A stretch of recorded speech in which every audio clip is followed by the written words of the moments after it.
সামনের দিকেই এগিয়ে আসতে আসতে, আর ঠিক তখনই যেন মনে হলো সামনের দিক থেকে কে যেন কি একটা বলে উঠলো আমার।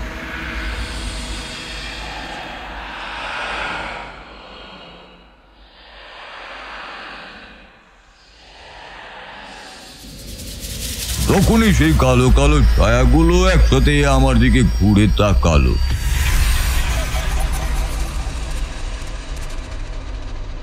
অবাক হয়ে দেখতে পেলাম কালো কালো ছায়াগুলো দুটো চোখ উজ্জ্বল লাল রঙের। কোনো অশুভ অশরীরী শক্তি ছাড়া এগুলো অন্য কিছু হতে পারে না।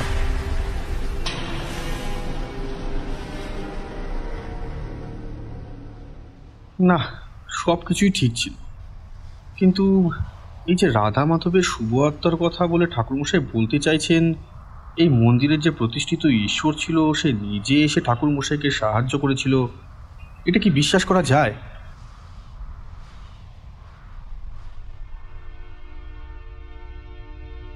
এই গল্পের সমস্ত ঘটনাবলী কাল্পনিক। বাস্তবের সাথে মিল থেকে থাকলে সেটা অনিচ্ছাকৃত এবং কাকতালীয়।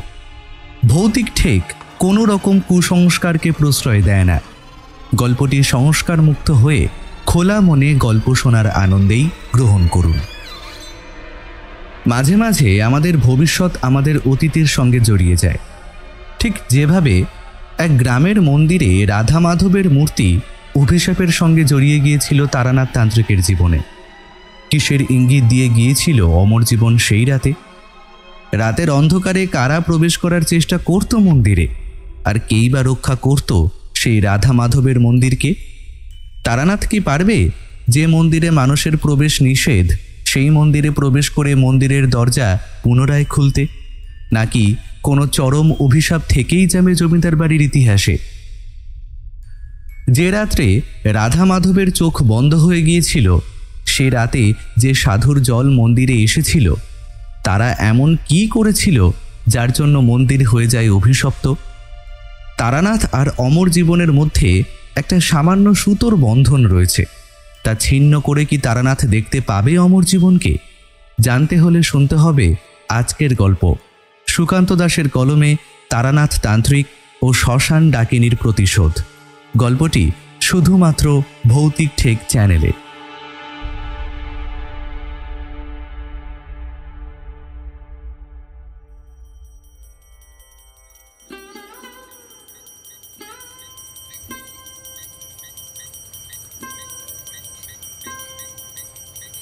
ঘণ্টার ধ্বনিতে গোটা ঘর যেন মুখরিত হয়ে রয়েছে, ধুনোর গন্ধ আর ধোঁয়া চারপাশে ছড়িয়ে।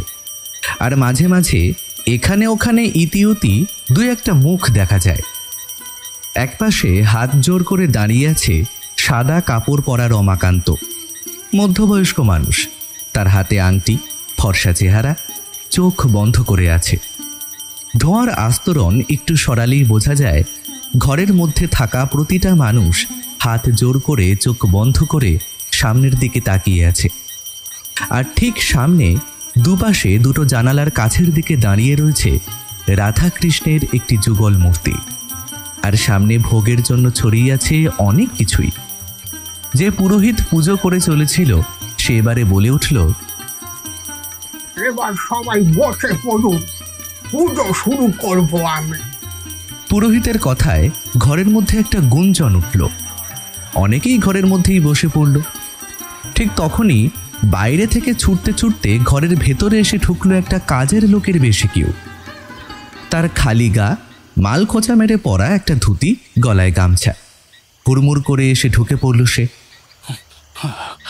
জমিদারমশাই, জমিদারমশাই, তাড়াতাড়ি চলুন, তাড়াতাড়ি চলুন, চলুন, সর্বনাশ হয়ে গেছে, জমিদারমশাই তাড়াতাড়ি চলুন। সর্বনাশের কথা শুনে ঘরের মধ্যে সকলেই বেশ উদ্বিগ্ন হয়ে উঠল। পুরোহিত মশাই সামনের দিকে তাকিয়ে রাধাকৃষ্ণের মূর্তির পায়ের কাছে পঞ্চপ্রদীপ ঘোরাচ্ছিল। এবার সেই প্রদীপের আগুনটা কখন যেন মূর্তির পায়ের কাছে রাখা কাপড়ে ধরে গেল।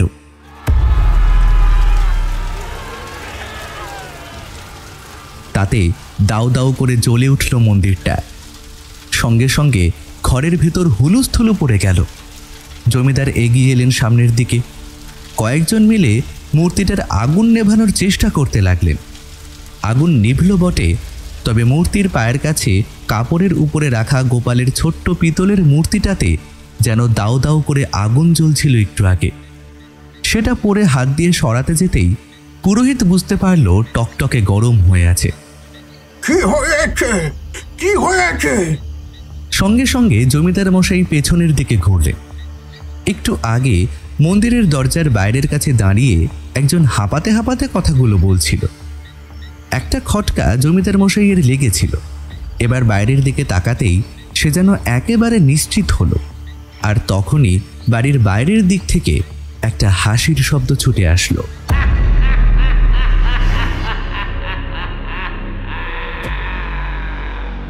অনর্থ হবে, ঘোর অনর্থ হবে। মন্দিরের ভেতর থেকে কয়েকজন আলো হাতে বাইরে বেরিয়ে আসার চেষ্টা করছিল, কিন্তু হঠাৎ করে একটা দমকা বাতাস মন্দিরের ভেতরে ঢুকে সব আলো কেমন যেন নিভিয়ে দিয়ে গেল। আর তার মধ্যে মনে হলো মন্দিরের ভেতরে একটা প্রবল ঝড় ঢুকে ধাক্কা দিয়েছে। ঠাকুরের ভোগ, এখানে ওখানে ছড়িয়ে থাকা পুজোর সামগ্রীর সমস্ত কিছু এক ঝটকায় ছড়িয়ে ছিটে পড়ল এখানে ওখানে। ঘরের মধ্যে থাকা লোকেদের মধ্যে নারীরা চিৎকার করে উঠল। পুরুষের দল একটু অবাক হয়ে দেওয়ালের কাছে দাঁড়ালো। জমিদার মশাই এগিয়ে এসেছিলেন দরজার কাছে। কেন যে এমনটা হলো কিছুই বুঝতে পারছি না পুরোহিত মশাই। এমন হলো কেন? পুরোহিত মশাই কোনো কথা বলল না, বাইরে অন্ধকারের দিকে তাকিয়ে রইলেন। একটু আগেই আকাশে চাঁদের আলো দেখা যাচ্ছিল। হঠাৎ করে যেন কালো মেঘ হয়ে গোটা আকাশটা ঢেকে গেছে। মন্দিরের চৌহদ্দি থেকে একটু দূরের দিকেই এই অন্ধকারের মধ্যে যেন কতগুলো কালো কালো ছায়া এসে জড়ো হয়েছে। মন্দিরের ভেতরে সকলেই দরজার কাছে এসে দাঁড়িয়েছিল, তারাও দৃশ্যটা দেখতে পেয়েছে। আর ঠিক তখনই মন্দিরের পেছনের দিক থেকে সামনের চৌহদ্দির কাছে এসে দাঁড়ালো কেউ একজন। ঘরের ভেতরে কেউ কেউ যেন ভয়ে আর্তনাদ করে উঠল। জমিদার মশাই শক্ত মানুষ, তিনি অপেক্ষা করতে লাগলেন কি হয় তা দেখার জন্য। সামনে এসে দাঁড়ানো মানুষটা একটু মৃদু হাসল, তারপর তার হাতের কি যেন একটা তুলে বলল, এখন কিচ্ছু হবে না, কিচ্ছু হবে না, এখন যা হবার সময় হলেই হবে। জমিদার মশাই অবাক হয়ে গেলেন। এ তো সেই পাগল লোকটা 3 দিন ধরে মন্দিরের আশেপাশে ঘুরে বেড়াচ্ছে, কিন্তু এইখানে এলো কখন? গ্রামের কয়েকজন তো তাকে মন্দির থেকে বাইরের দিকে চলে যেতে দেখেছিল। আজ থেকে 3 বছর পর্যন্ত মন্দিরে আর কিছুই হবে না, কিন্তু তারপরে সময় আসবে। এই এতটা সময় থাকবে তোদের কাছে, আর তারপরে সময় সেটা কিন্তু বদলাবে। জমিদার মশাইকে দেখে মনে হলো সামনে দাঁড়িয়ে থাকা পাগল মতো লোকটার কথা শুনে তিনি একটু অবাকই হলেন। লোকটা একদম তার সামনে দাঁড়িয়ে আছে, অথচ তার বলা প্রত্যেকটি কথা কেমন যেন বহু দূর থেকে গম্ভীর স্বরে ভেসে আসছে। 3 বছর পরে সে আসবে, এই জন্মাষ্টমীর দিনেই সে আসবে। তারপর সব কিছু একেবারে আবার আগের মতো হয়ে যাবে। কিন্তু ততদিনে অনেক রক্ত লাগবে মন্দিরের গায়ে। জমিদার মশাই আর পুরোহিত মশাই দুজনেই একভাবে অন্ধকারে দাঁড়িয়ে কথাগুলো শুনে গেল। বাইরে দাঁড়িয়ে থাকা লোকটা এবার যেন পেছনের দিকে ঘুরল, তারপর মন্দিরের দিকে এক পা করে অগ্রসর হতে লাগল। জমিদার মশাইয়ের পেছনে দাঁড়িয়ে থাকা সকলেই ততক্ষণে সরে গেছে। জমিদার সামনে একা দাঁড়িয়ে আছে। আকাশে মেঘ গুড়গুড় করে উঠল। ঠিক তখনই পেছন দিক থেকে ধেয়ে আসা সেই ছায়ামূর্তিগুলো কোথায় যেন আবার সরে গেল। জমিদার মশাইয়ের থেকে মাত্র 2 হাত দূরে এসে দাঁড়ালো সেই লোকটা। এক ঘোর অন্ধকার, তার উপর জমিদার মশাই মন্দিরের দরজার ভেতরে, আর লোকটা বাইরে। জমিদার মশাই কৌতূহলবশত আস্তে আস্তে জিজ্ঞেস করলেন, কে তুমি? আর ওরা কারা? এখনো সময় হয়নি, সময় হলে তখন সব বুঝতে পারবেন। 3 বছর পরে সব হবে, কিন্তু তার আগে সেটা দেখা সম্ভব হবে না। আসবে, সে নিশ্চয়ই আসবে। এরপরে সেই অন্ধকারের মধ্যেই লোকটা মন্দিরের চৌহদ্দি থেকে নিচের দিকে নেমে গিয়ে অন্ধকারে কোথায় যেন মিলিয়ে গেল। একটু পরেই ঘরের ভেতরের প্রদীপগুলো আবার নিজে থেকেই জ্বলে উঠতে সকলে একটু শান্ত হলো। ঠিক তখনই পুরোহিত মশাই মন্দিরের ভেতরের সেই মূর্তির দিকে তাকিয়ে অবাক হয়ে গেলেন। ওনার দু চোখে ফুটে উঠল ভয়। ওটা কি? রাধাকৃষ্ণের মূর্তি যুগল তো ফুল দিয়ে সাজানো হয়েছিল, চারপাশে আলো উজ্জ্বলতা নিয়ে বিরাজিত। তবে এই সব কিছুর মধ্যে কিভাবে যেন রাধা আর কৃষ্ণ এই দুই মুহূর্তের দুটো চোখ বন্ধ হয়ে গেছে।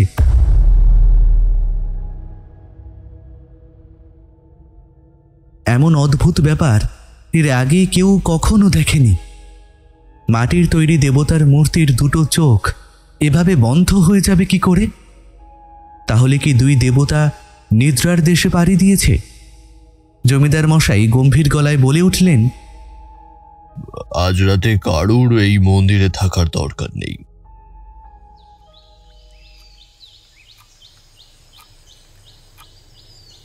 রাতে কোনোভাবেই থাকার দরকার নেই, বুঝলে হে? এমন কোনো স্থান যেখানে কোনো অশুভ শক্তি কিংবা অশুভ আত্মার উপস্থিতির প্রভাব আছে। তবে তুমি দিনের বেলা যেতে পারো, তখন ক্ষতি হওয়ার সম্ভাবনা খুব বেশি নেই, যদি না তোমরা সেখানে রাতের বেলা থাকো। রাতের বেলা সূর্যের আলো সরে যাওয়ার পরে সেইখানে দিনের আলোতে সুপ্ত থাকা অশুভ শক্তির ক্ষমতা বেড়ে যায়। আচ্ছা, সে না হয় বেড়ে যায়, কিন্তু এমন অনেক জায়গা তো আছে যেখানে দিনের বেলাতে গেলেও ক্ষতি হয়। তাছাড়া আপনি তো বলেছিলেন কিছু কিছু স্থানে অশুভ শক্তি। বলেছিলাম, আর তার সাথে এটাও বলেছিলাম যে এই অশুভ শক্তি, অপদেবতা কিংবা তন্ত্রমন্ত্র এমন অনেক কিছু আছে যা আমরা নিজেরা এখনো জানি না। তাছাড়া আর সেই সমস্ত ব্যাপার তোমাদের সেভাবে বোঝানো যাবে না। এসব ক্ষেত্রে অনেক কিছুই নির্ভর করে। এইসব কথা না হয় অন্য কোনো সময় বলবেন ঠাকুরমশাই, আমরা শুনবো। কিন্তু ওই যে কথাটা বলছিলেন আমাদের ওই জমিদার বাড়ি নিয়ে, তাহলে জমিদার বাড়িতে সমস্যাটা কি হয়েছিল? জমিদার বাড়িতে এক অদ্ভুত সমস্যা হয়েছিল। মাঝে মাঝেই এমনটা হয়। অশুভ শক্তি কিংবা অশুভ শক্তির আধার যারা থাকে তারা শুভ শক্তির আধারকে মাঝে মাঝে অশুদ্ধ করে দেওয়ার চেষ্টা করে। যে কোনো একটা সুযোগ পেলেই এমনটা হয়।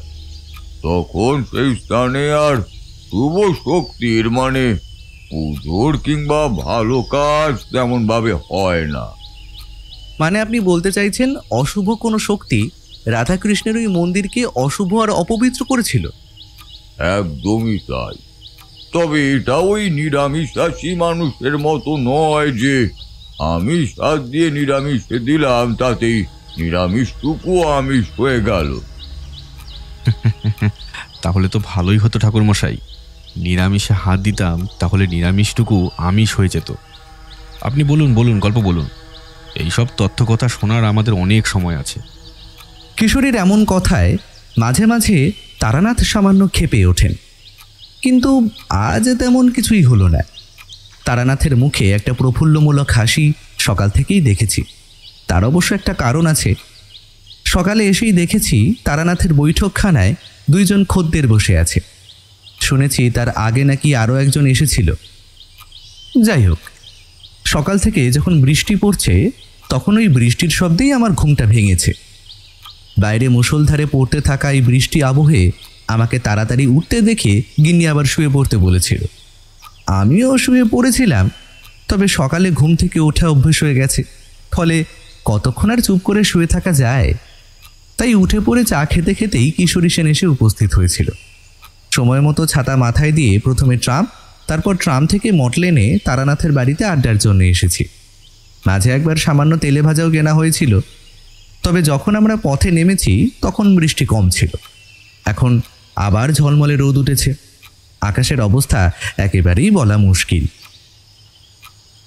যখন শুনতে চাইছো তাহলে সমস্ত কথা প্রথম থেকেই বলি, শোনো তাহলে। একবার বর্ষার সময় আমাদের কিংবা আশেপাশের গ্রামে বন্যা হয়নি।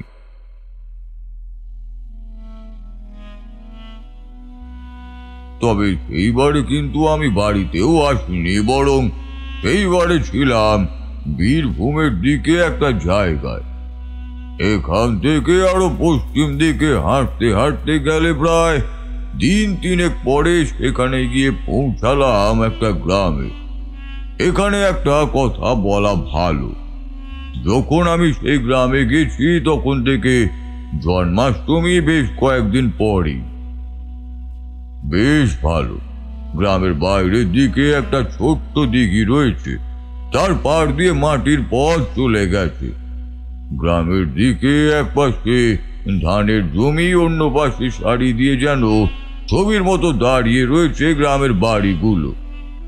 বাড়িতে কলা গাছ, লম্বা আম গাছ, সুপারি গাছ, আর সামনের খোলা উঠোনের ঠিক মাঝামাঝি জায়গায় একটা করে তুলসী মঞ্চ। এখন তো তোমাদের এই শহরে তোমরা পায়রার খোপের মতো ঘর বাড়িতে থাকো, তোমরা আর কি বুঝবে? খোলা হাওয়ায়, খোলা বাতাসে হাত পা ছড়িয়ে থাকার কথা। হ্যাঁ, এই গ্রামের লোকেরাই জানে একমাত্র। গ্রাম দেখে বড়ই ভালো লাগলো। দূরে একটা দোতলা বাড়ি দেখা যাচ্ছে। আগেকার দিনে যেমন কোঠা বাড়ি হতো তেমনই পুরনো বাড়ি। দেখে বুঝতে পারলাম আসলে সেটা কোনো বিত্তমান মানুষের বাড়ি। গ্রামের দিকে এমন একটা বাড়ি দেখা মানে সে বাড়িটাই যে গ্রামের মধ্যে সবচেয়ে বিত্তমান মানুষের তা বোঝা যায়। এর আগেও আমি দেখেছি। কি মনে হতেই হাঁটতে হাঁটতে সেদিকে এগিয়ে গেলাম, আর সেইটা যে কোনো জমিদার বাড়ি এটাও বুঝলাম। জমিদার বাড়ির বাইরে দুজন পাহারাদার দাঁড়িয়ে রয়েছে। ভেতরের উঠোনের মাঝে দু একজন লোক এদিক ওদিক হাঁটা চলাও করছে। আমায় দেখতে পেয়ে পাহারাদারের মধ্যে থেকেই একজন এগিয়ে এসে বলল, আসুন ঠাকুর মশাই, আসুন। জমিদার মশাই আপনার জন্যই অপেক্ষা করছেন। পাহারাদারের কথায় আমি অবাকই হয়ে গেলাম। আমার জন্য জমিদার মশাই অপেক্ষা করছেন, কিন্তু কেন? আর আমি এখানে আসবো সেটা আগে থেকে এরাই বা জানলো কি করে?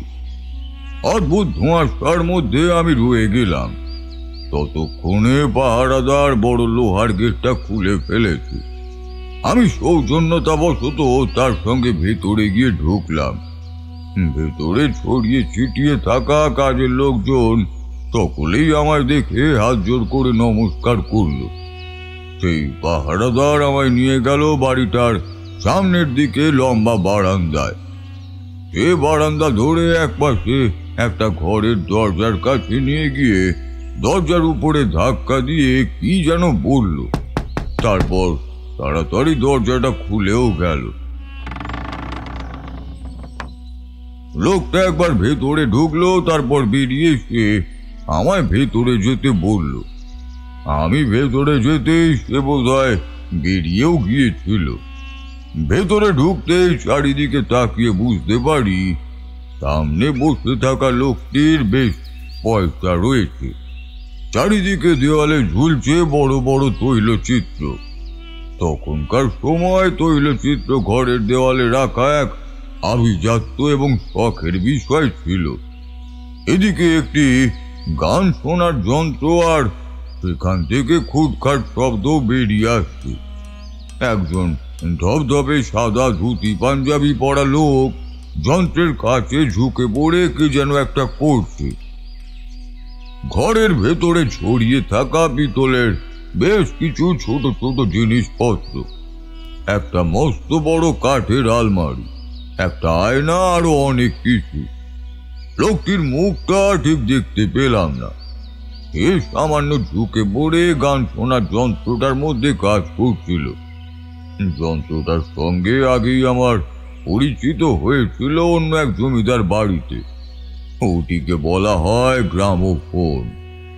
ঝুঁকে কাজ করছিল বলেই বোধহয় প্রথমে আমায় সে খেয়াল করেনি। আমি দরজার কাছে দাঁড়িয়ে আছি, এমন সময় উনি মুখ তুলে তাকিয়ে আমায় দেখতে পেলেন। ফর্সা চেহারা, বেশ লম্বা, মাথার চুল লম্বা হয়ে ঘাড়ের কাছে এসে পড়েছে, কাঁচা পাকা চুল। আলাদা করে বলার মতো তেমন কিছু নেই, তবু মুখে যেন একটা কিসের ছাপ রয়েছে। আপনাকে ঘরে আসতে বলেছি, অথচ একদম খেয়াল করিনি আপনি ঘরে এসেছেন। আসলে আসলে গ্রামাফোনটা খারাপ হয়ে গিয়েছিল। আপনি আসুন, আপনি ঘরে আসুন। এই, কে আছিস? আমি ঘরে গিয়ে একটা কাঠের চেয়ারে বসলাম। বোঝা যায় বেশ দামি কাঠ দিয়ে সেটা বানানো হয়েছে, আর দেখতেও বেশ সুন্দর। জমিদারের ডাকে একজন এসেছিল এবং জমিদারের নির্দেশে সেই ভৃত্য তামাকও দিয়ে গেল। তামাকটা দিয়ে যাওয়ার পর উনি আমাকে অনুরোধ করলেন তামাক সেবন করার জন্য। আমিও তামাকটা সেবন করলাম, যা খুব উৎকৃষ্ট মানের। তা আমার মনটাও অনেকদিন পর এমনভাবে খুশি খুশিও হয়ে উঠল এক প্রকার। ঠাকুরমশাই, আপনার মনে হয়তো অনেক প্রশ্ন। আপনি হয়তো ভাবছেন হঠাৎ করে আপনাকে এইভাবে নিয়ে এলাম কেন। তাছাড়া মাধবের কথা শুনে আপনি নিজেই হয়তো ভেবেছেন যে মাধব আপনার জন্য অপেক্ষা করছিল। জমিদারের চোখের তলায় কালি পড়েছে। একটা সময়ের পর সেটা আমার চোখে পড়ল। তার চেহারা এবং তার ব্যক্তিত্বের বৈশিষ্ট্যের মাঝে একটা চিন্তামগ্ন কি ব্যাপার রয়েছে সেটা বুঝতে পারলাম। ওনার প্রশ্নের উত্তরেই আমি বললাম, কিছু একটা অদ্ভুত ঘটনা ঘটেছে সেটা বুঝতে পারছি, কিন্তু আমার এখানে আসার কথা আপনি জানলেনই বা কি করে? আজ 3 বছর ধরে অপেক্ষা করছি ঠাকুরমশাই। 3টে বছর ধরে যে আমাদের গ্রামের লোকেরা আর আমাদের পরিবারের লোকেরা কিভাবে আছে সে কথা আমি আপনাকে বলে বোঝাতে পারবো না। সমস্ত কিছু বলতে গেলে আপনাকে প্রথম থেকে সবকিছু বলতে হবে। আপনি অপেক্ষা করুন, দুপুরে খাওয়া দাওয়া শেষ করে বিশ্রাম নেবেন, তারপর সন্ধ্যের দিকে আপনাকে সব কথা খুলে বলবো। জমিদার মশাই কথা বলছেন এমন সময় দরজার কাছে এসে দাঁড়ালো এক নারী মূর্তি। তার পরনের পোশাক, শরীরের গহনা দেখে বোঝা যায় তিনি ওনার গৃহিণী। জমিদার গৃহিণীর মতো ওনার চলাফেরার মধ্যে একটা আভিজাত্য আছে, সেটা স্পষ্টই ধরা পড়ল আমার চোখে। জমিদার গৃহিণী ঘরে এসে আমাকে প্রণাম করে বলল, ভালো হয়েছে আপনি এসেছেন ঠাকুর মশাই। কি অবস্থা হয়েছে দেখুন দিকে ঠাকুর মশাই। আমার সংসারে অমঙ্গল হবে বোধহয়। কিছু একটা করুন ঠাকুর মশাই, কিছু একটা করুন। আরে একটু বিশ্রাম নিতে দাও ঠাকুরমশাইকে। এখন থাক, ঠাকুরমশাই একটু বিশ্রাম নিক, খাওয়া দাওয়া সেরে নিয়ে তারপর না হয় সব ওনাকে বলা যাবে। জমিদার মশাইয়ের কথায় বোধ হয় জমিদার গিন্নি একটু লজ্জায় পেলেন। তিনি সঙ্গে সঙ্গে ওই ঘর থেকে চলে গেলেন। দুপুরে খাওয়া দাওয়ায় কিন্তু কোনো খামতি রইল না।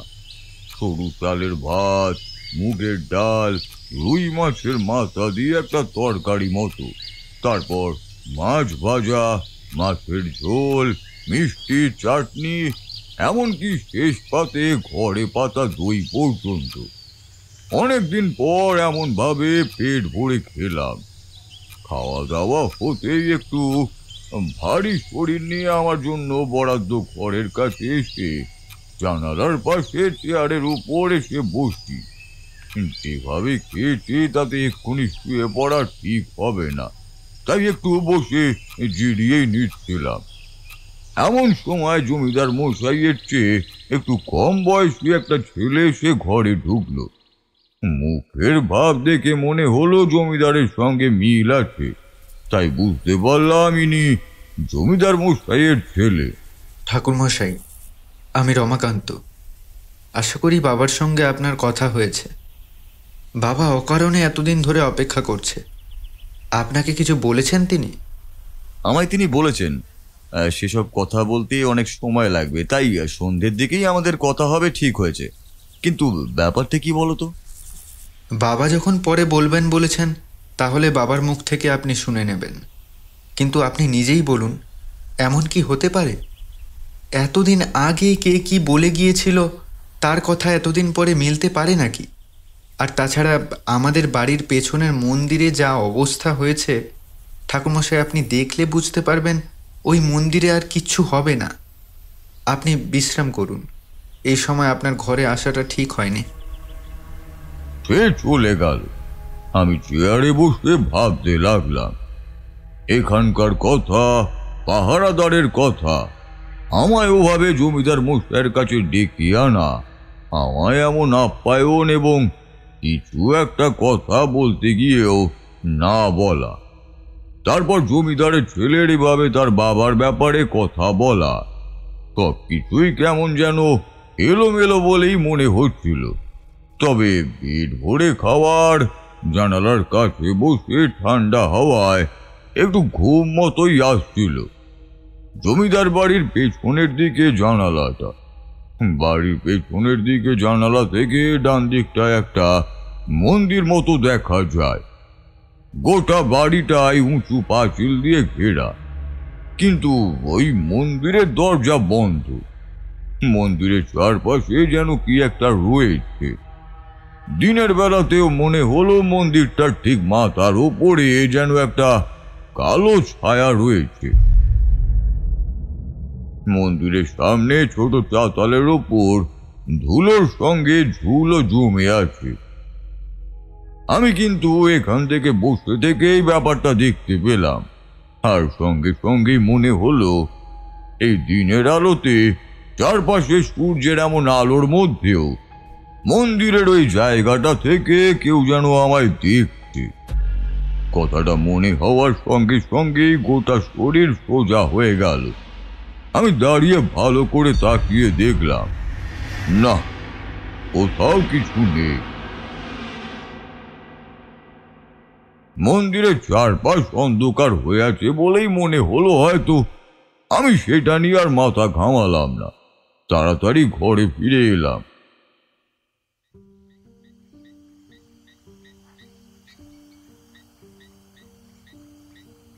আমার নাম দিব্যকান্ত ভট্টাচার্য।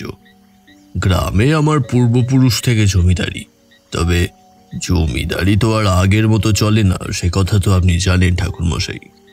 তবে আশেপাশে জমি জমা যা আছে তাতে বেশ ভালোভাবেই চলে যায়। তাছাড়া পূর্বপুরুষরা বেশ কিছু অর্থ জমিয়েছিল, অর্থাৎ আমার মৃত্যুর পর আমার ছেলে কিংবা তার বিয়ের পর তার ছেলেরও কোনো সমস্যা হবে বলে মনে হয় না। তবে কুবেরের ধনও তো একসময় শেষ হয়ে যায়, তাই জমি জমা থেকে কিছু উপার্জিত অর্থ পাই। বেশ কয়েকটা পুকুর আছে, বাগান রয়েছে, ওই বলতে পারেন আশেপাশে সমস্তটুকু সম্পত্তি আমাদের, সেখান থেকেই আসে আর কি। আপনার ছেলের এখনো বিয়ে হয়নি তাই না? কাল এসেছিল সে আমার কাছে, তার সাথে আমার একবার দেখাও হয়েছিল। বিয়ের তো বয়স হয়েছে ওর। আমি এই গ্রামের জমিদার, তবে একটা বিশেষ কারণেই আমার ছেলের সঙ্গে তার মেয়ের কেউ বিয়ে দিতে চায় না। সেই কারণটা আমি পরে বলছি। আমাদের বাড়ির পেছনে যে রাধা মাধবের মন্দির আছে, সেই মন্দিরে একসময় নিত্য পূজা হতো। আমারই নিযুক্ত করা একজন পুরোহিত ওই মন্দিরে পুজো করত। এই মন্দির প্রতিষ্ঠা হয়েছে আমার বাবার আমলে। ভেতরে রাধা মাধবের মূর্তি আছে, এমনকি একটা ছোট গোপালের মূর্তিও আছে। সেটাও একসঙ্গে পুজো হতো। সব কিছু ভালোই চলছিল, কিন্তু 3 বছর আগে একটা জন্মাষ্টমীর রাতের বেলায় একটা বিপদ ঘটে যায়। আমাদের গ্রামে সেবার পুজোর সময় বেশ কয়েকজন লোক এসেছিল। আমি বৈষ্ণব কিছু সাধুদের তাদের আখড়া থেকে নিজে গিয়ে নিমন্ত্রণ করেছিলাম। আমি সাধু সম্প্রদায় তো ভালোবাসি, তাই তাদের আমার বাড়িতে এনে আশ্রয় দিতে চেয়েছিলাম, কিন্তু তারা আমার বাড়িতে ঢোকেনি। বাড়ির বাইরে ফটক দুয়ার থেকে ভেতরে ঢুকে এক পাশেই ছিল। সেখানেই আমি তাদের খাওয়া দাওয়ার ব্যবস্থা করেছিলাম। ওরা সহজে কারুর বাড়িতে আসে না, কিন্তু তারা যে কেন আমার বাড়িতে এসেছিল সেটা তখন আমি বুঝতে পারিনি।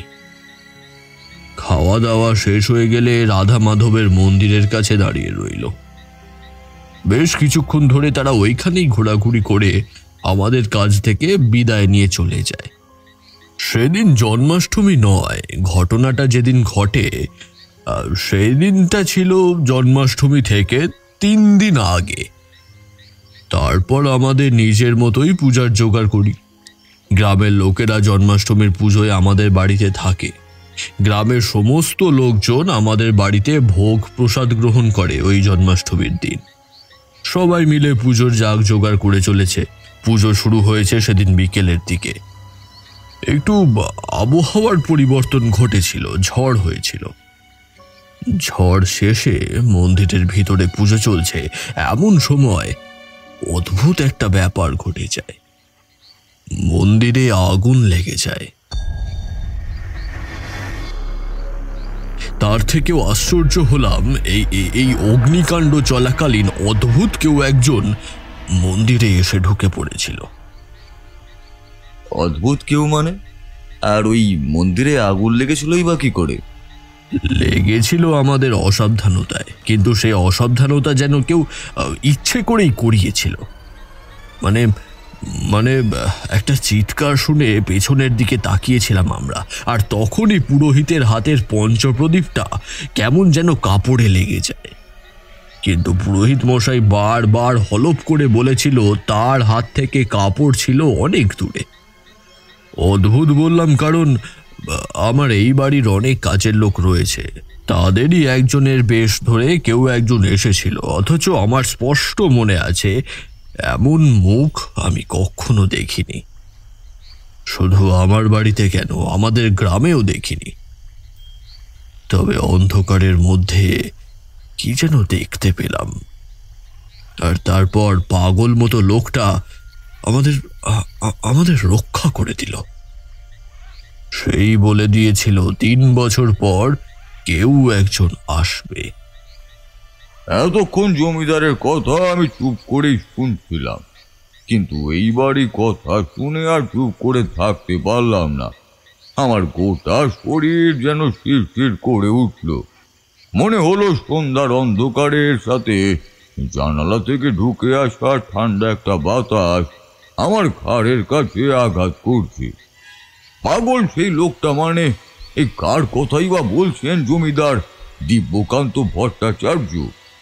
কে তাকে বলে দিয়েছিল 3 বছর পর তার বাড়িতে কেউ আসবে, আর তার সঙ্গেই মন্দিরের অদ্ভুত ঘটনার সম্পর্কই বা কি? মনে মনে অনেক কিছুই একসাথে চলতে লাগলো। আমি যেন দেখতে পাচ্ছিলাম একটা মানুষের মূর্তি, আর তার হাতে একটা ভাঙা গাছের ডাল।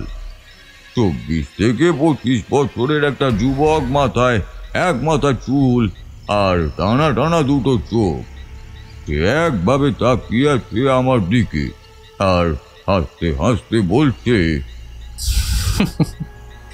বাড়ির এদিকটা উঁচু আছে, কিছু একটা পাওয়া যাবে।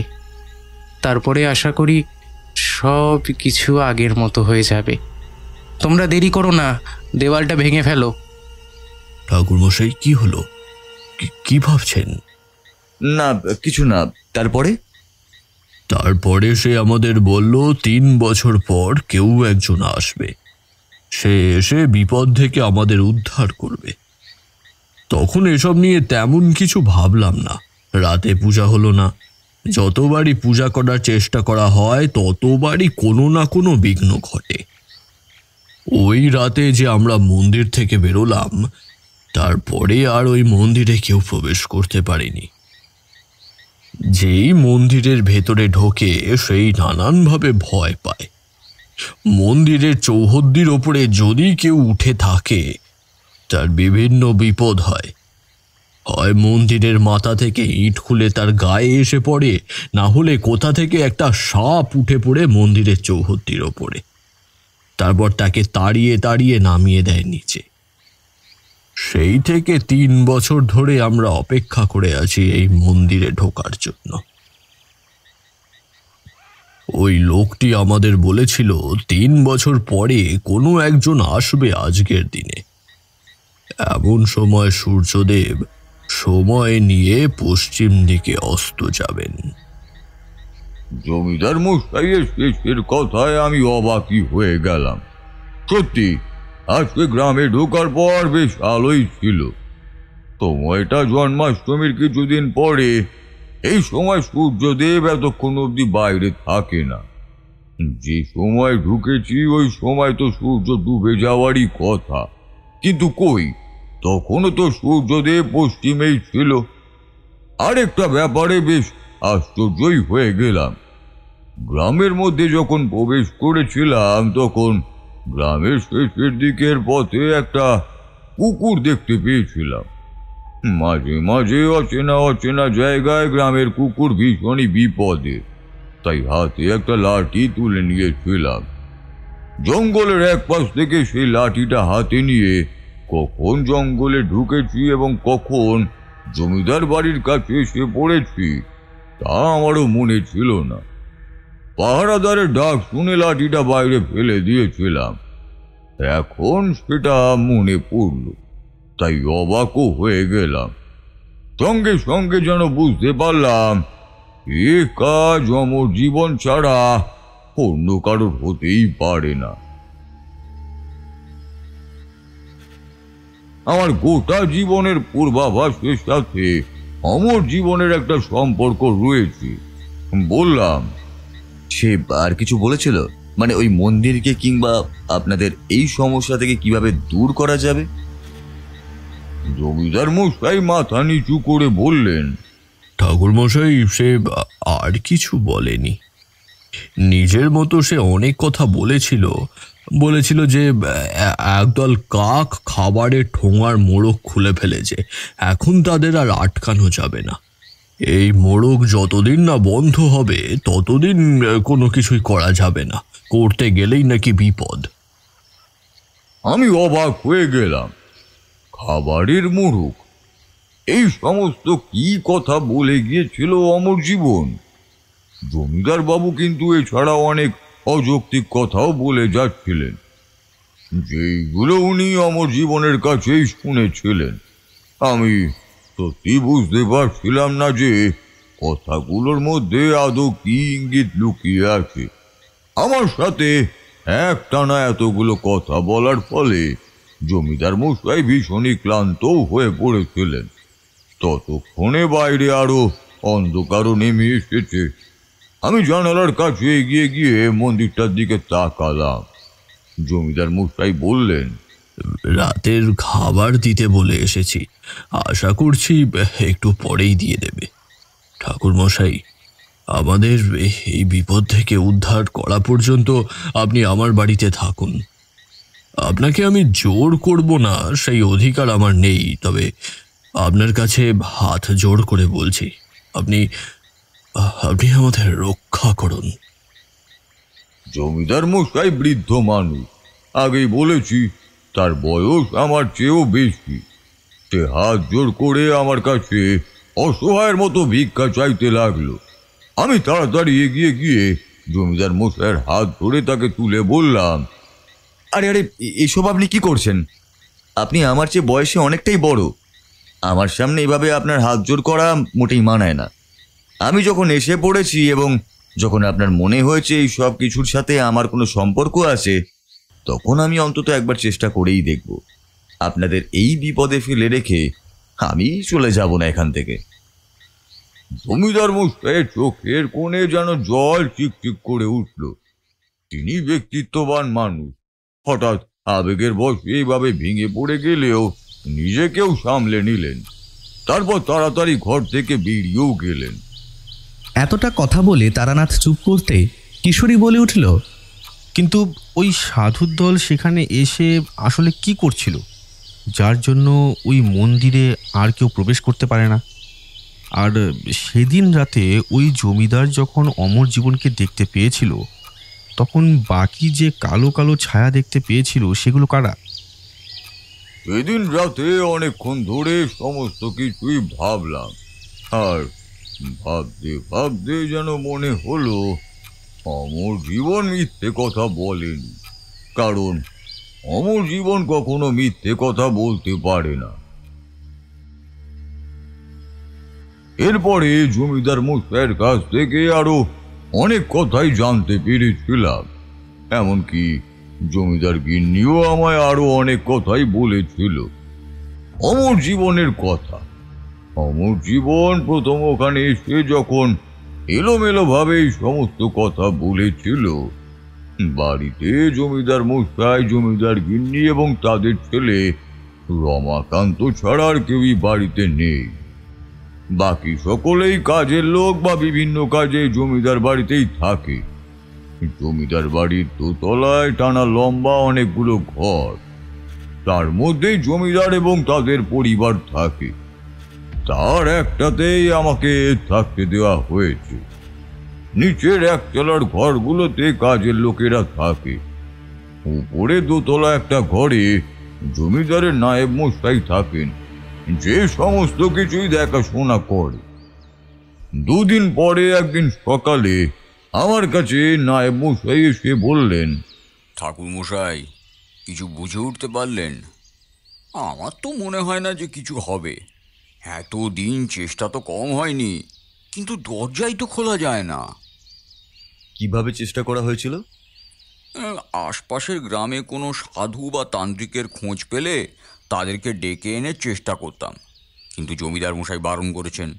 উনি বলতেন এই সব কিছুতে নাকি কাজ হবে না, যে আসার সে নাকি নিজে থেকেই আসবে, যেমন আপনি এসেছেন। এখন আপনার কি মনে হয়? আমি কিছু বললাম না।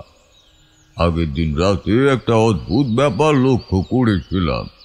তারপর থেকে ওই মন্দির সম্পর্কে একটা কৌতূহল আমার নিজেরও হয়েছিল, তাই মুখে বললাম, জন্মাষ্টমী তো এখনো 4-5 দিন বাকি আছে, আশা করছি তার মধ্যে কিছু একটা হবে। নায়েব মশাই দুহাত কপালে তুলে নমস্কার করে বললেন, জন্মাষ্টমীতে রাধা মাধবের পুজো যদি দিতে পারি ঠাকুর মশাই, তাহলে গ্রামের সবার মুখে হাসি ফুটবে। মনে মনে বেশ খুশি হলাম। এই বাড়ির সব কটা লোকই যেন বড়ই ভালো। জমিদার মশাই, জমিদার গিন্নি, নায়েব মশাই, কাজের লোকেদের যাদের সঙ্গেই দেখা হয়েছে, এবং রমাকান্তকেও খুব একটা খারাপ বলে মনে হয়নি। আগের দিন রাতে কি দেখেছিলেন? আগের দিন রাতে নিজের বিছানায় ঘুমিয়ে আছি। পেছনের দিকে জানালাটা খোলাই, সেখান থেকেই ঠান্ডা বাতাস এসে ঘরে ঢুকছে।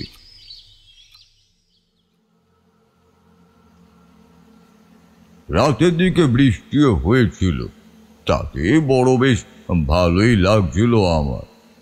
এমন সময় কি একটা অস্বস্তিতে হঠাৎই আমার ঘুমটা ভেঙে গেল। প্রথমে কিছুই বুঝতে পারলাম না।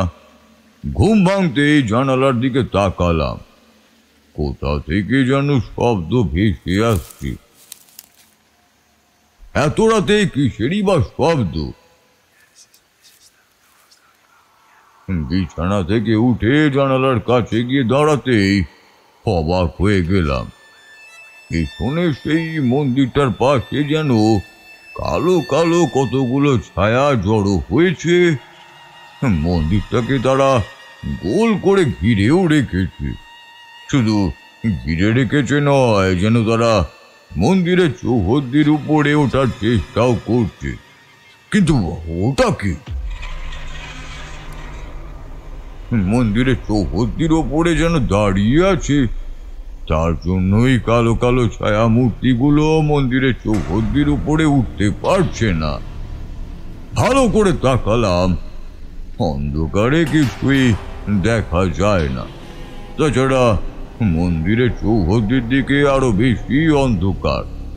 অনেক কষ্ট করেই যেন মনে হলো মন্দিরের চৌহদ্দির কাছে চাতালের উপরে যে দাঁড়িয়ে রয়েছে সে খুব বেশি লম্বা নয়। ছোটখাটো চেহারার কোনো বাচ্চা ছেলে যেমন হয় ঠিক তেমনই। কালো কালো ছায়াগুলো তার দিকে এগিয়ে যাচ্ছে এবং কোনো একটা কারণে ছিটকে আসছে সেদিক থেকেই। মাঝে মাঝে চাপা গর্জনের শব্দও শোনা যাচ্ছে। অবাক হয়ে গেলাম, যেই মন্দিরে দিনের বেলা কেউ যায় না এই মন্দিরে রাতের বেলা বাচ্চা ছেলেই বা গেল কেন? কথাটা মনে হতে নিজের ঘর থেকে বেরিয়ে এলাম। দরজাটা আস্তে আস্তে খুলে বন্ধ করে দিয়েছি। রাতের বেলা দরজার কাছে পাহারাদার থাকে, কিন্তু তারা ঘুমিয়েই থাকে। আমি একতলা সিঁড়ি দিয়ে নিচের দিকে নেমে উল্টো দিক দিয়ে বাইরে বেরুলাম। তারপর ঘুরে এসে মন্দিরের দিকেই হাঁটতে শুরু করেছি। তখনও দেখতে পাচ্ছি সেই ছায়া মূর্তিকে। চারপাশটা কেমন যেন ঘুটঘুটে অন্ধকার। ঠান্ডা হাওয়ার ঝাপটা আমার গায়ে এসে লাগছে। কালো ছায়া মূর্তির ফিসফাস শব্দ যেন আরো তীব্রভাবে শুনতে পেলাম। সামনের দিকেই এগিয়ে আসতে আসতে, আর ঠিক তখনই যেন মনে হলো সামনের দিক থেকে কে যেন কি একটা বলে উঠলো আমার।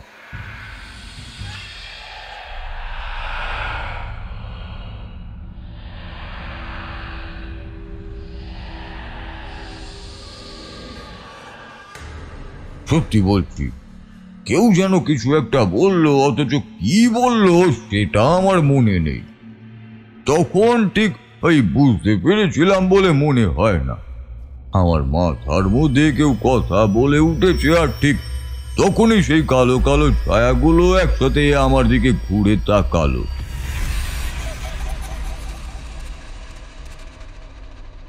অবাক হয়ে দেখতে পেলাম কালো কালো ছায়াগুলোর দুটো চোখ উজ্জ্বল লাল রঙের। কোনো অশুভ অশরীরী শক্তি ছাড়া এগুলো অন্য কিছু হতে পারে না।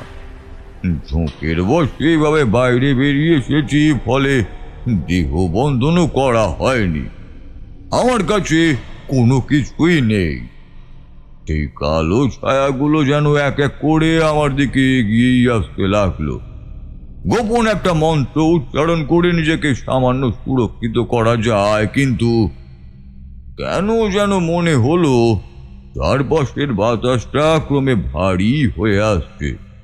আমার মাথার মধ্যে সব কিছু যেন এলোমেলো হয়ে যাচ্ছে। এমনটা তখনই হয় যখন অশুভ শক্তির ক্ষমতা অনেক বেশি থাকে। স্পষ্টতই বুঝতে পারছিলাম এই অশুভ শক্তি মন্দিরের পরিবেশকে কেমন যেন পরিবর্তন করেছে। দ্রুত পেছনে সরার চেষ্টা করতে গেলাম, কিন্তু তাতে লাভ হলো না। ছিটকে পড়ে গেলাম মাটিতে। ততক্ষণে সেই কালো কালো ছায়াগুলো যেন আমার একদম কাছে এসে পড়েছে। ঠিক তখনই পেছন থেকে একটা তীব্র আলো যেন আমার চোখে এসে ঝাপটা দিল।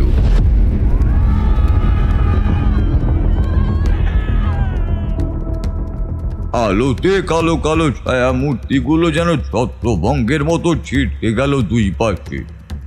তাদের মুখের চিৎকার শোনা গেল, তবে শব্দ খুব বেশি তীব্র নয়, যেন বেশি জোরে চিৎকার করতে চায় না কোনো একটা কারণে।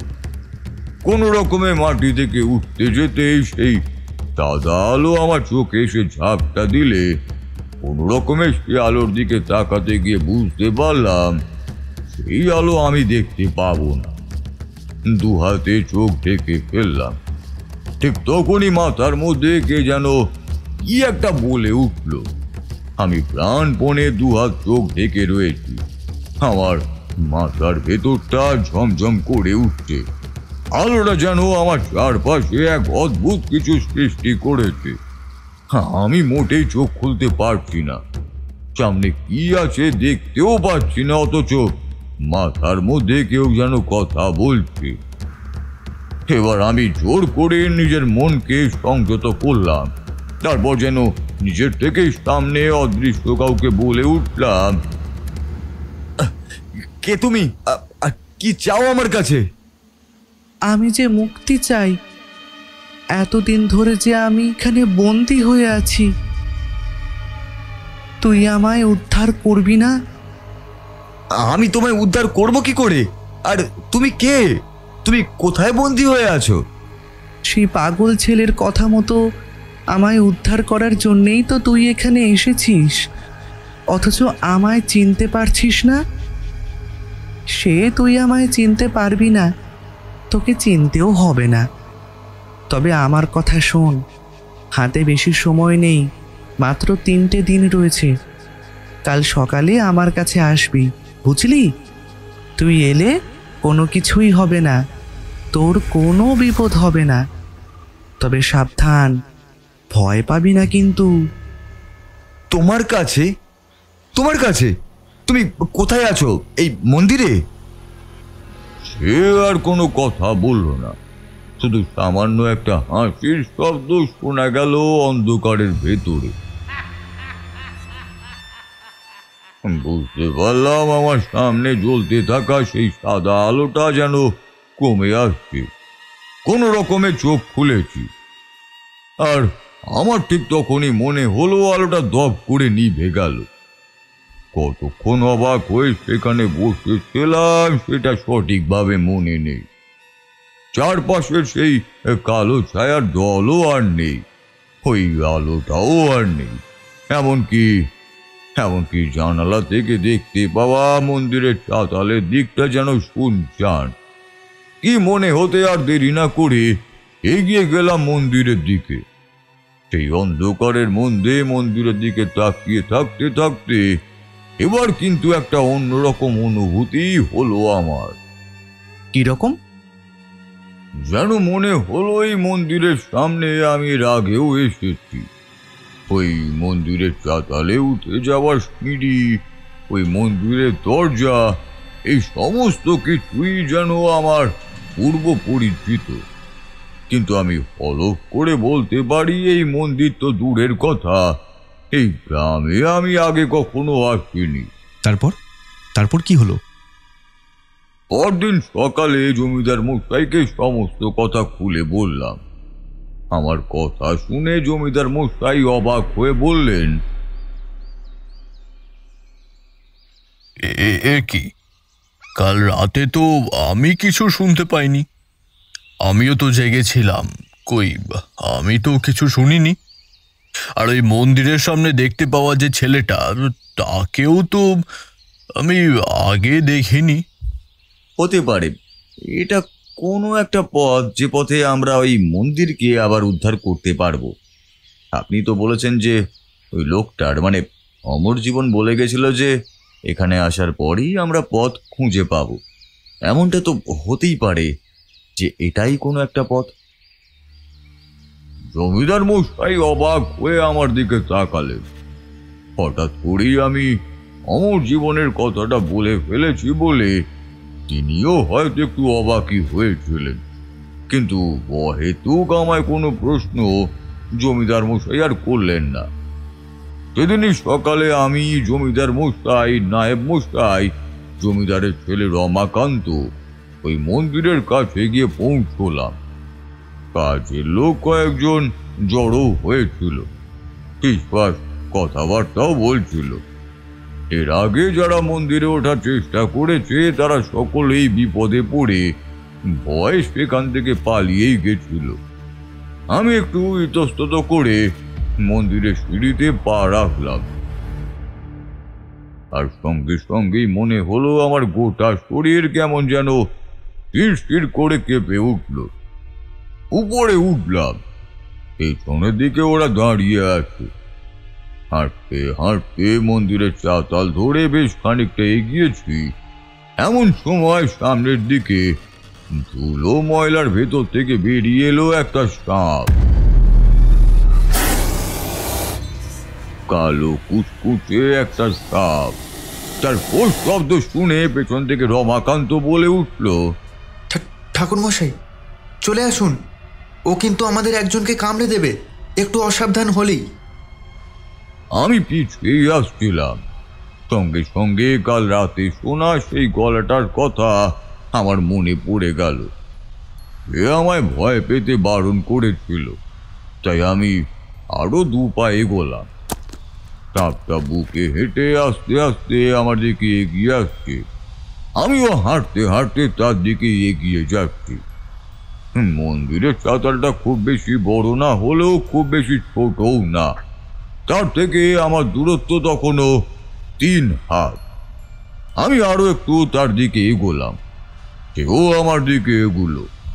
দুজনের মধ্যে দূরত্ব যখন 1 হাত, ঠিক তখনই সাপটা থমকে দাঁড়ালো। আমিও দাঁড়িয়ে পড়লাম। আস্তে আস্তে সে সাপটি পনা তুলল উপরের দিকে। তার মুখ থেকে হিংস্র একটা ফোঁস ফোঁস শব্দ বেরিয়ে আসছে।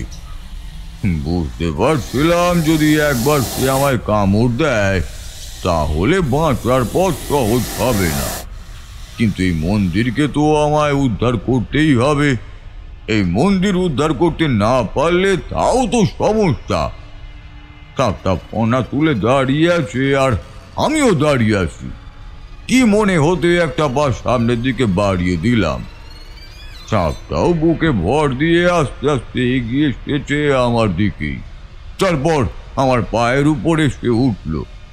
পেছনে জমিদার বাড়ির সদস্যরা যেন কি বলছিল তা আমি শুনতে পাইনি, তবে আমার গোটা শরীর যে ভয় কেঁপে উঠছিল না সে কথা তোমাদের বলবো না।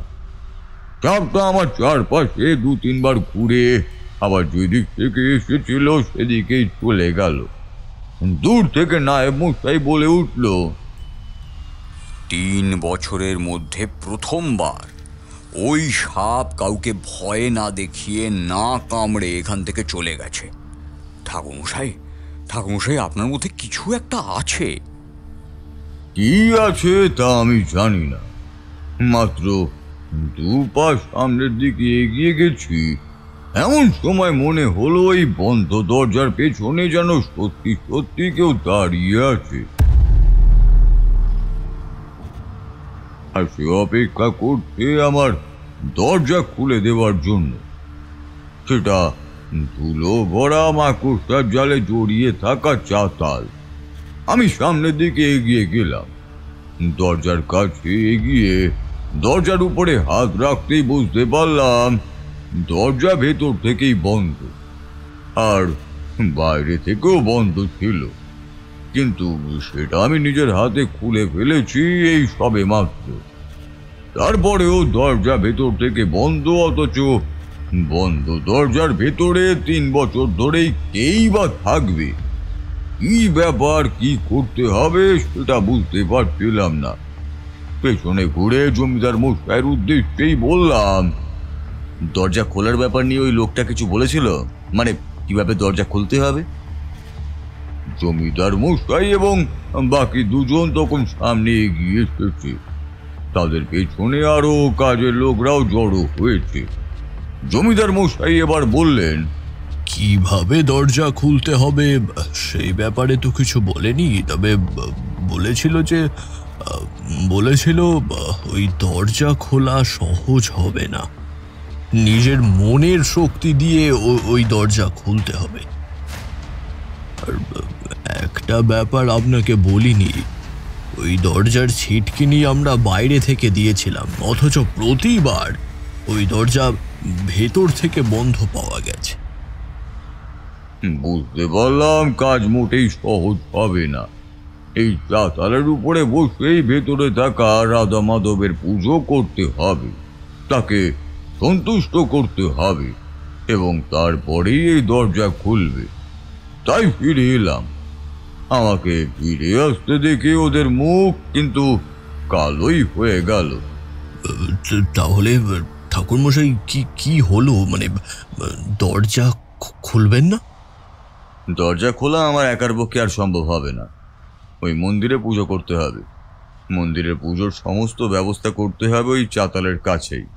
আমার মনে হয় না উপরে আর কোনো সমস্যা হবে, তাই লোক লাগিয়ে গোটা চাতালটাকে পরিষ্কার করে ধুয়ে ফেলুন এবং এইখানেই পুজোর ব্যবস্থা করুন। কালই হবে পুজো, আশা করি আজ সমস্ত ব্যবস্থাই হয়ে যাবে। জমিদার মশাই হাত জোর করে সম্মতি জানালেন। আমি ভাবছিলাম যে মন্দিরের দরজা না হয় খুললাম, কিন্তু মন্দিরের ভেতরও তো এমনই থাকবে। তাছাড়া জমিদার মশাই তো বলেই ছিলেন যে মন্দিরের ভিতর তো আগুন লেগে গিয়েছিল, আর ওই কালো কালো ছায়াগুলো যদি আবার আসে। মনের মধ্যে অনেক কিছু ভাবনা নিয়ে আমি ঘরে ফিরে এলাম। জানালা দিয়ে দেখছিলাম জমিদার মশাই, নায়েব মশাই, এমনকি রমাকান্ত পর্যন্ত গভীর উৎসাহ নিয়ে লোক লাগিয়ে গোটা মন্দিরের চাতালের বাইরেটা পরিষ্কার করাচ্ছিলেন। আচ্ছা, আপনি তো সেই মন্দিরের দরজা পর্যন্ত গিয়েছিলেন এবং তারপরে আপনার মনে হয়েছিল মন্দিরের ভেতরে কেউ আছে, কিন্তু মন্দিরের ভেতরে তো কারো থাকার কথা নয়। এই কথা তো আমি নিজেও জানি না হে। যে মন্দিরের দরজা এতদিনে খোলাই হয়নি, সেই মন্দিরের ভেতরে কেউ থাকবেই বা কি করে? আর যদি মনে করলাম যে কেউ থাকে, তাহলে সে তো বাইরে বেরিয়ে আসতেও পারবে না। একমাত্র কোনো অশুভ কিংবা শুভ শক্তির সেই মন্দিরের ভেতরে থাকার কথা। তার মানে আপনি বলতে চাইছেন সেই মন্দির অপবিত্র হয়ে গিয়েছিল এবং সেই মন্দিরের ভেতরে কোনো অশুভ শক্তি বাসা বেঁধেছিল। এইবার তারানাথের মুখে একটা অদ্ভুত হাসি দেখা গেল। এটাই বা কি করে হয়? আগের দিন রাত্রে তো আমি নিজেই দেখেছি সেই কালো কালো ছায়ামূর্তিগুলোকে। কেউ একটা মন্দিরের ভিতরে ঢুকতে বাধা দিয়েছিল। হয়তো এমন ব্যাপারই 3 বছর ধরে চলে আসছে। ওখানকার কেউ সে দৃশ্য দেখেনি, কারণ তাদের দেখার চোখ ছিল না। এ তো আর সাধারণ ব্যাপার নয় যে সবাই দেখতে পাবে। আমি কোনো একটা অদ্ভুত কারণে সে দৃশ্য দেখতে পেয়েছিলাম বলেই তো ওই মন্দিরের চাতালে আমি উঠতে পেরেছিলাম। তো সে যাই হোক, একদিনের মধ্যেই মন্দির পরিষ্কার করা হয়ে গেল। মন্দির পরিষ্কারের সময় কারোর কোনো ক্ষতি হয়নি। পরদিন সকাল থেকে পুজোর জন্য সমস্ত কিছুই আনা শুরু হলো। গ্রামের পুরোহিতকেও বলা হলো। রাধা মাধবের পুজোর জন্য গ্রামের পুরোহিতও রাজি হলো। সেদিন বিকেলের একটু পরেই পুজো শুরুও হলো। আসলে জোগাড় যন্ত্র করতে একটু কিছু সময় লেগে গিয়েছিল। সন্ধ্যা নাগাদ যখন পুজো শুরু হলো, জমিদার বাড়ির লোকেরা শুধু নয়, তার সঙ্গে গ্রামের কিছু লোকজনও এসে জড়ো হয়েছিল। গ্রামের লোকেরা মাঝে মাঝে মুখ ফিরিয়ে আমায় দেখছিল। বেশ বুঝতে পারছিলাম ওই মন্দিরের ওপর যে আমি উঠেছিলাম সে কথাটা চারপাশে চাওর হয়ে গেছে। তবে তাই নিয়ে তখন আমার মাথা ব্যথা ছিল না, কারণ আগের দিন রাতে আমার ঘরে কেউ এসেছিল। এইবার তারানাথের কথায় আমি আর কিশোরী বিষয়ে কেমন যেন অবাক হয়ে বললাম, সে কি কথা? আপনার ঘরে কে এসেছিল? সেদিন বেশ খুশি মনে ঘুমোতে গেছিলাম। শুয়ে পড়ার সঙ্গে সঙ্গে ঘুমিয়েও পড়েছিলাম। একটা খুঁট করে শব্দে আমার ঘুমটা ভেঙে গেল। বুঝতে পেরেছিলাম ওই খুঁট শব্দ দিয়ে ঘুমটা ভাঙেনি, ঘুমটা এমনি ভেঙেছে। ঘুম থেকে ওঠার পরে শুনতে পেয়েছি শব্দটা। ঘরের ভেতরে অন্ধকার, জানালাটা খোলাই ছিল।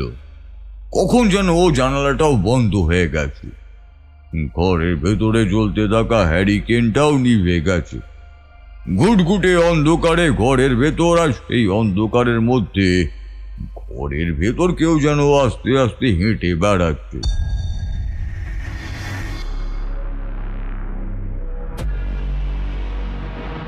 আমি সঙ্গে সঙ্গেই চমকে উঠলাম।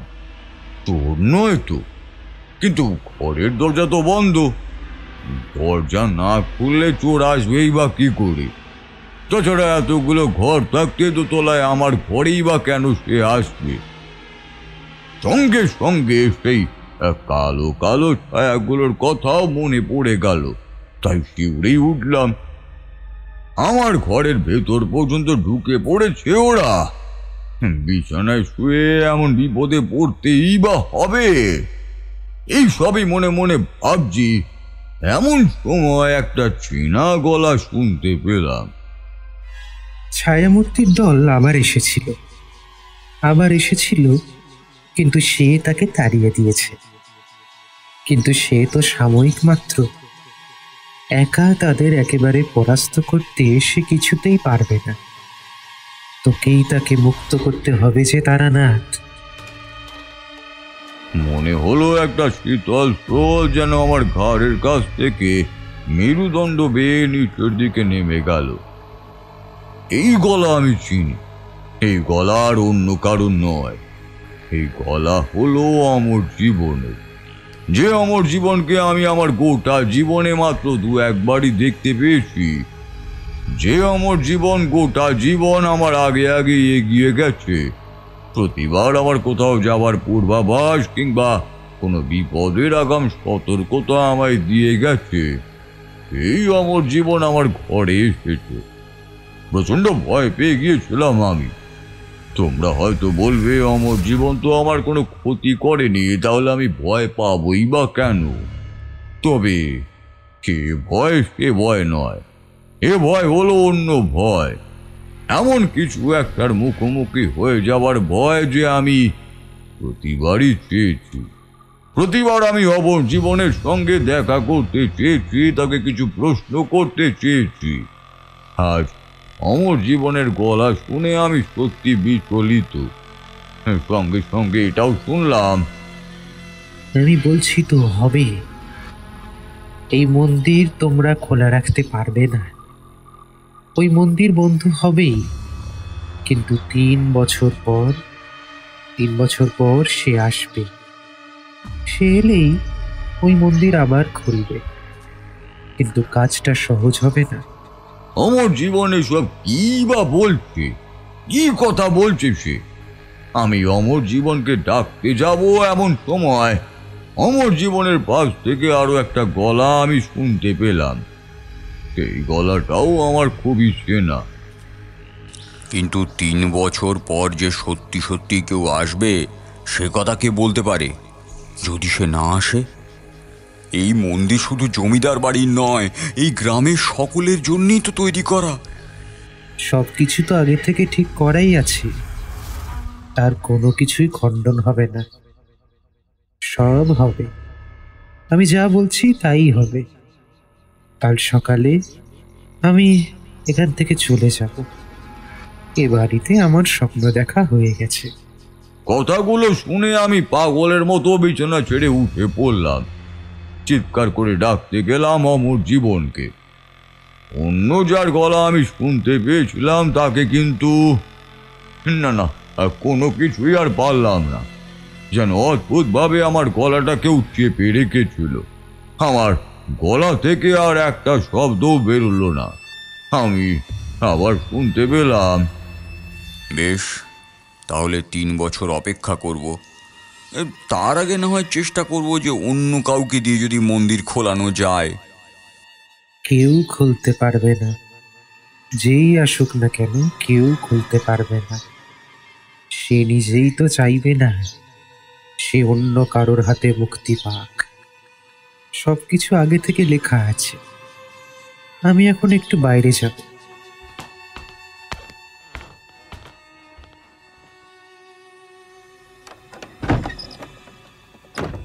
এরপরে সেই পায়ের শব্দ একটু একটু করে এগিয়ে গেল দরজার দিকে। দরজাটাও খুলে গেল। বাইরে থেকে চাঁদের অল্প আলো এসে পড়েছে দরজার কাছে, কিন্তু দরজার কাছে কেউই নেই। আবার দরজাটা বন্ধ হয়ে গেল। মনে হলো কেউ ঘর থেকে বাইরে বেরিয়ে দরজা বন্ধ করে দিয়েছে। একটানা কথা বলা শেষ করে তারানাথ চুপ করতে কিশোরী বলে, কিছুই তো বুঝলাম না ঠাকুরমশাই। অমর জীবন আপনার ঘরে এসেছিল, তার সঙ্গে অন্য একজন ছিল, কিন্তু সেটাই বা কি করে হয়?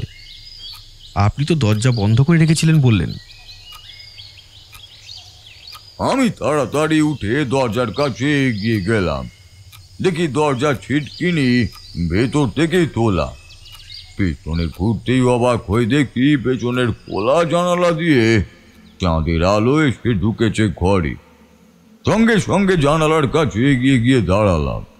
তারপর মন্দিরের দিকে তাকাতেই অবাক হয়ে গেলাম। মন্দিরের চাতালের কাছে ওই দুজন কারা যেন বসে আছে না?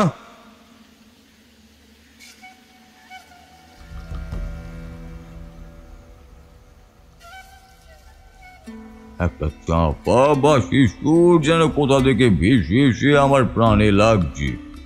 আমার দুটো চোখ বুঝে আসতে লাগলো। ঝিমঝিম ভাব আমার গোটা শরীরকে আচ্ছন্ন করলো আস্তে আস্তে। এ বাঁশির সুর তখনও আমার কানে আসছে। তারপর কখন যেন ঘুমিয়ে পড়েছিলাম সে খেয়াল নেই।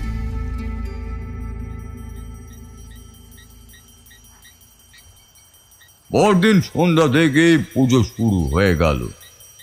পুরোহিত মশাই পুজো করছে। গ্রামের লোকেরা অদূরে পাথরের মূর্তির মতো দাঁড়িয়ে সেই পুজোও দেখছে। গ্রামের লোক মন্দিরের বাইরে চারিদিকে ছড়িয়ে রয়েছে।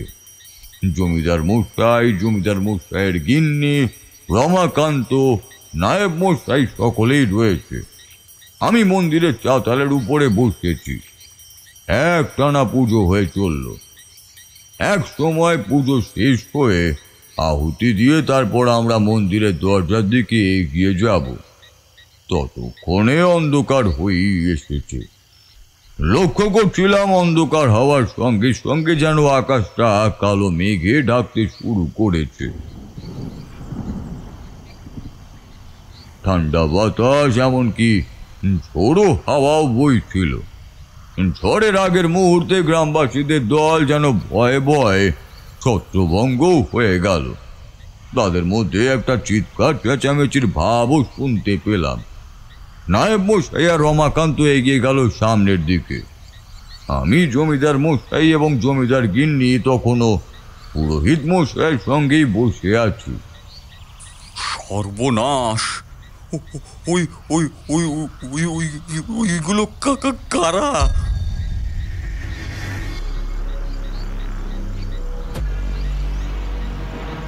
এবার আমি উঠে এলাম। সামনের দিকে গ্রামের লোকেরা ভয়ে ভয়ে জমিদার বাড়ির দিকে সরে গেছে। অন্যদিকে যেখানে জমিদার বাড়ির দরজা আছে সেদিক থেকেই বাইরের অন্ধকার থেকে যেন কালো কালো কতগুলো ছায়া এগিয়ে আসছে। তাদের মুখে অদ্ভুত সব গর্জন, চাপা তিরস্কারের স্বরে ওরা কথা বলছে। আমি যেন ঠিক তখনই ওদের চিনতে পারলাম। এক মুহূর্তের জন্য যেন মনে হলো ওগুলো আসলে কালো ছায়া মূর্তি নয়। আমি রাতের বেলা যা দেখেছিলাম ঠিক তারাই, তবে এর পেছনে অন্য কোনো ব্যাপার আছে। আমি তাড়াতাড়ি এগিয়ে গেলাম সেই মন্দিরের দিকে, আর তাড়াতাড়ি করে দরজার কাছে এগিয়ে গিয়ে দরজার উপরে হাত রাখলাম। ততক্ষণে সেই কালো ছায়াগুলো অন্ধকার থেকে বেরিয়ে মন্দিরের সামনের দিকটা ঘিরে রেখেছে। নায়েব মশাইকে বলে দিয়ে গ্রামের লোকেদের নিয়ে জমিদার বাড়িতে ঢুকতেই বলেছিলাম। তাদের সঙ্গে রমাকান্তও গিয়েছে। আমাদের সাথে জমিদার মশাই, জমিদার গিন্নি ছাড়া আর কেউই নেই। ঠাকুর মশাই, এরা কারা এসেছিল? ওরা আবার ফিরে এসেছে। সেদিনও ওরা এসেছিল। ওরা মন্দিরের উপরে উঠতে পারবে না। মন্দিরের দরজা আমাদের এক্ষুনি খুলতে হবে। মন্দিরের দরজার ওপর দুই হাত রেখে ঠেলতে লাগলাম। মনে প্রাণে বারবার চাইছি মন্দিরের দরজা খুলে যাক, কিন্তু মন্দিরের দরজা কিছুতেই খুলছে না। অনেকক্ষণ চেষ্টা করলাম। জমিদার মশাই আর জমিদার গিন্নির মুখে আতঙ্ক দেখা দিয়েছে। পুরোহিত মশাই মন্ত্র বন্ধ করে দরজার কাছে এসেও পড়েছেন। প্রাণপণে মধুসুন্দরী দেবীর নাম স্মরণ করছিলাম। এমন সময় মাথার মধ্যে সেই গলাটা আমি শুনতে পাই। ওরে পাগল ছেলে, এই বংশের একজন এলে মন্দিরের দরজা খুলতে পারবে। তুই শত চেষ্টা করলেও এই মন্দিরের দরজা খুলতে পারবি না তারানাথ। আমার কথা শোন তারানাথ, আমার কথা শোন। সঙ্গে সঙ্গে বিদ্যুৎ চমকের মতো কি একটা মনে পড়ে গেল। মন্দিরের দরজা খুলতে হবে মনের শক্তি দিয়ে। এই মন্দির আমার প্রতিষ্ঠিত নয়, এটি জমিদার বংশের মন্দির। তাহলে এই মন্দির খুলতে পারবেন একমাত্র জমিদার মশাই, আর আমি থাকবো পাশে। এরপরই মন্দিরের দরজা খুলল জমিদার মশাই। মন্দিরের দরজায় হাত রেখে তিনি ভক্তিগত স্বরে বারবার ডাকতে লাগলেন, রাধা মাধব, রাধা মাধব, দরজা খুলে দাও, দরজা খুলে দাও রাধা মাধব। পরিস্থিতির কোনো পরিবর্তন নাই। জমিদার এক সময় ডাকতে ডাকতে ধরা গলায় কাঁদতে কাঁদতে মন্দিরের দরজার কাছেই বসে পড়লেন। অন্ধকারের মধ্যে হলেও লক্ষ্য করলাম তার চোখ থেকে নেমে এলো জলের ধারা। ওই জলের ধারা মন্দিরের দরজার গায়ে লাগতেই একটা শব্দ করে মন্দিরের দরজা খুলে গেল।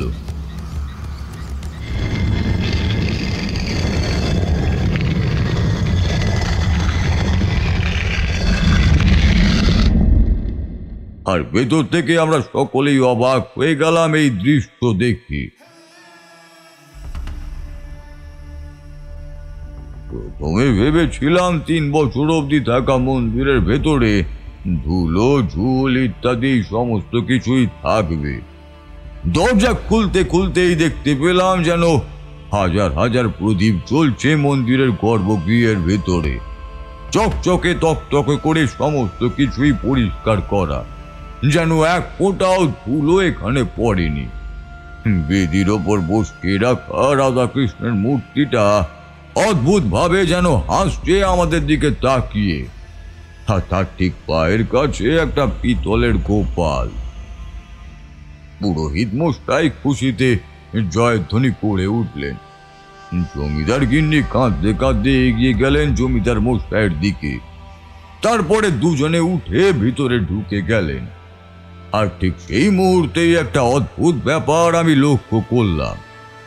জমিদার মশাইয়ের কাঁধের কাছে ঠিক সেভাবেই 2 হাত রেখে মাথা ঝুঁকিয়ে রয়েছেন জমিদার গিন্নি। ঠিক যেভাবে সামনের বেদির ওপর রাধা মাধবের মূর্তি রয়েছে ঠিক সেইভাবেই। অবাক হওয়ার তখন আর কিছুই নেই, তাই তাড়াতাড়ি এগোলাম পেছনের দিকে। কালো ছায়া মূর্তিগুলো তখনও মন্দিরের বাইরেই দাঁড়িয়ে। কালো ছায়াগুলো কিন্তু আমাকে ভয় দেখাবার চেষ্টাও করলো না একবারও, আমার দিকে এগিয়েও এলো না। এর কারণ আমি কিছুই বুঝতে পারলাম না। তারপরেই আমার চোখের সামনে একটা অদ্ভুত ব্যাপার ঘটে গেল। জমিদার মশাই, জমিদার গিন্নি, পুরোহিত সেই মন্দিরের কাছে তখন একত্রে উপস্থিত। তখন আমি খেয়াল করলাম বাইরের দিকে আমার চোখের সামনে দাঁড়িয়ে থাকা কালো ছায়াগুলো বদলে যেতে লাগলো এক একটা করে তান্ত্রিকের শরীরে। আর তারপরেই আমার সামনে যেন বেশ কয়েকজন তান্ত্রিক দাঁড়িয়ে রয়েছে দেখতে পেলাম। তাদের মধ্যে থেকেই একজন বলে উঠল, আমায় তুমি ক্ষমা করে দিও, আমাদের সবাইকে তুমি ক্ষমা করে দিও। যে ভুল আমরা করেছি তার শাস্তি আমরা পেয়েছি। এই মন্দিরকে আমরা অপবিত্র করতে চেয়েছিলাম আর তার শাস্তি আমরা পেয়েছি। কিন্তু কিন্তু আমাদের জন্য এই মন্দির অপবিত্র হয়েছিল, আর আজ এই মন্দিরে শুদ্ধ হবার সঙ্গে সঙ্গে আমাদের আত্মার পরিবর্তন ঘটল। কিন্তু তোমরা কিভাবে এই মন্দিরটাকে অপবিত্র করেছিলে? পাশের গ্রামের একজন জমিদারের কাছে আমরা আশ্রয় নিয়েছিলাম। তিনি আমাদের অনেক সাহায্য করেছিলেন এবং তারপর বলেছিলেন এই গ্রামের জমিদারের সামান্য কিছু ক্ষতি করতে। কিন্তু ক্ষতি যে বড় হয়ে যাবে তার আমরা বুঝতে পারিনি। সে ক্ষতি করার অভিপ্রায়ে আমরা কাজ করেছিলাম, কিন্তু কোনো একটা শক্তি আমাদের আটকায়। রাগে অন্ধ হয়ে আমরা এখানে আসি এবং যাওয়ার আগেই মন্দিরকে অপবিত্র করেছিলাম। ভেবেছিলাম তাহলে এসব ঠিক হয়ে যাবে, কিন্তু এক রাতে আমরা অপঘাত মৃত্যুর শিকার হয়ে পড়েছিলাম। একটা সাদা আলো দেখতে পেয়েছিলাম শুধু চোখের সামনে, তারপর আর কিছু মনে নেই। তারপর থেকে প্রতি রাতে আমাদের অতৃপ্ত আত্মা এখানে এসে পৌঁছতো, আমাদের মন্দিরে ঢুকতে দিত না, আমাদের মুক্ত হতে দিত না। আসলে আমরা যেমন মন্দির অপবিত্র করে তাকে বন্দি করেছিলাম, সেভাবে সেও আমাদের অপবিত্র করে আমাদের বন্দি করে রেখেছিল। আর তোমার জন্য আমরা মুক্তি পেয়েছি। আমার চোখের সামনে ওই তান্ত্রিকের ছায়া মূর্তিগুলো হাওয়ায় মিলিয়ে গেল আস্তে আস্তে। একটু পরেই মন্দিরের দিক থেকে ঘন্টাও বেজে উঠল। আমি এগিয়ে গেলাম সেই দিকে। মন্দিরে রাধা মাধবের পুজো হচ্ছিল। পুরোহিত মশাই মাঝপথে থেমে যাওয়া অর্ধেক পুজোটা সম্পূর্ণ করতে উঠে পড়ে লেগেছিল। মনে সাহস নিয়ে গ্রামবাসীরাও আবার ফিরে এসেছিল। আর তারপর দিনই ছিল জন্মাষ্টমী। সেদিন বড় করে রাধা মাধবের পুজো হয়। গোটা গ্রামের লোকেদের সেদিন জমিদার বাড়িতেই নিমন্ত্রণ ছিল। সমস্ত কিছু মিটে যাওয়ার পর রাতের দিকে দোতলার বারান্দার সামনে আমি দাঁড়িয়ে আছি। এমন সময় জমিদার মশাই সেখানে এসে পৌঁছালেন। আমার দুটো হাত ধরে তিনি বললেন, ঠাকুর মশাই, আপনি না থাকলে যে আমার কি হতো। আপনি এসেছিলেন বলেই এইসব হয়েছে, না হলে যে কি হতো। না, আমি কিছু করিনি জমিদার মশাই, সবকিছুই আগে থেকে লেখা ছিল। নিয়তি আমাকে দিয়ে করিয়ে নিয়েছে। শুধু যা লেখা রয়েছে তা তো আর খণ্ডন করার ক্ষমতা স্বয়ং আমারও নেই।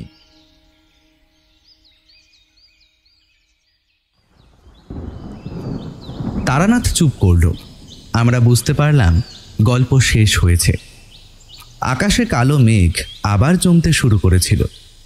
যদি বৃষ্টি হওয়ার সম্ভাবনা থাকে তাহলে মেঘ এত অল্প সময়ের মধ্যেও জমতে পারে, সেটা প্রমাণ হয়ে গেল।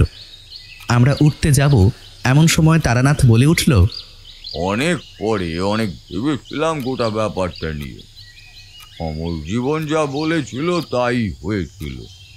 অমর জীবন বলেছিল চারিদিকে কাক ছড়িয়ে থাকবে খাদ্যের আশায়। আসলে এইভাবেই হয়তো সে মজার ছলে কথাগুলো বলে, কিছু একটা বোঝাতে চেয়েছিল এবং তার কথাই সত্য হয়েছিল। আমি আসার পরে জমিদার মশাইও দরজা খুলতে পেরেছিলেন। আমি যেন সব কিছু বুঝতে পারছিলাম, শুধু একটাই কথা আমি বুঝতে পারছিলাম না। সেদিন রাতে যে সাদা আলো আমি দেখেছিলাম, সে আলোর উৎস আসলে কি? মন্দিরে কে ছিল যে আমার সঙ্গে এইভাবে কথা বলেছিল? আর মন্দিরের দরজা খোলার আগে মন্দিরের ভেতরে যার উপস্থিতি আমি অনুভব করেছিলাম, সেই বা কে? অনেকদিন পর এক সাধুর সঙ্গে ঘুরতে ঘুরতেই দেখা হয়ে যায়। সাধু আমাকে আশ্রয় দান করেছিলেন নিজের বাসায়। তার সাথেই কথাবার্তা বলতে বলতে জমিদার বাড়ির প্রসঙ্গও ওঠে। উনি সবটা শুনে আমাকে বুঝিয়ে দিয়েছিলেন। আসলে ওই মন্দিরে রাধা মাধবী ছিল। দীর্ঘদিন ধরে পূজিত হওয়ার ফলে ওই স্থানে ঐশ্বরিক শক্তি প্রবেশ করে, যা গৃহস্থ পরিবারকে সকল অমঙ্গল হতে রক্ষা করে। সাধুর মুখ থেকে এই ব্যাপারটাই জানতে পেরেছিলাম। আর তারপরে মনে হয়েছিল ওনার কথাই ঠিক। একদম তাই হয়েছে। আমি স্বপ্নেও ভাবতে পারিনি ওই মন্দিরে থাকা এক শুভ আত্মা আমার সঙ্গে যোগাযোগ করেছিল। তাকে স্বয়ং রাধা মাধব আমাকে পথ দেখাবার কারণেই পাঠিয়েছিলেন। সে চেয়েছিল মন্দিরকে কলুষ মুক্ত করে দিতে, আর তাই আমার মাধ্যমে এবং জমিদার বাবুর হাতেই মুক্তি ঘটেছিল সব কিছু। আমরা আর দেরি করলাম না, তাড়াতাড়ি বাইরে বেরিয়ে এলাম। পথে নামতেই কিশোরী বলল, না, সব কিছুই ঠিক ছিল, কিন্তু এই যে রাধা মাধবের শুভ আত্মার কথা বলে ঠাকুরমশাই বলতে চাইছেন, এই মন্দিরের যে প্রতিষ্ঠিত ঈশ্বর ছিল সে নিজে এসে ঠাকুরমশাইকে সাহায্য করেছিল, এটা কি বিশ্বাস করা যায়? আমি উত্তর দিলাম না। মনে মনে ভাবলাম, সত্যি কিংবা মিথ্যে জানি না, তবে 3 বছর ধরে মন্দির পাহারা দিল কে? আর বন্ধ ঘরের ভেতরে যে ছিল সেই বা কে? 3 বছর বন্ধ থাকা মন্দিরে অতগুলো প্রদীপ কোথা থেকে এলো? এই সমস্ত প্রশ্নের উত্তর পেলে হয়তো বিশ্বাস অবিশ্বাস যে কোনো একদিকের পাল্লা ভারী হবে।